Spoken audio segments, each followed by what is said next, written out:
Move on to how do you know whether you are in zone 2. Now, a lot of people do have a lot of modern fitness wearables.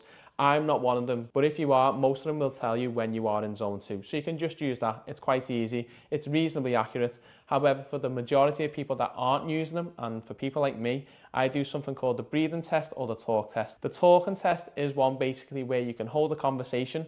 However, you wouldn't be able to sing, or if you were on the phone to someone, they would be able to tell that you are doing some activity. You are able to complete sentences. However, you would like the other person to do the majority of the talking. Now, I understand doing that within a fully crowded gym, you might look a bit weird. So you can do something called a breathing test. And the idea is that you should be able to nasally breathe throughout the whole activity, but just be on the border where you might need to use your mouth. You don't want to use your mouth, but that is signaling that you are at the top of zone 2, just about to go into zone 3. So them two things, the talk test and the breath test, if you are not using a fitness wearable, are the best ways to know whether you are in zone 2. Obviously, the gold standard is to use a lactate test, which is on your ear, but you're not going to do that within your normal gym. I've never done it either.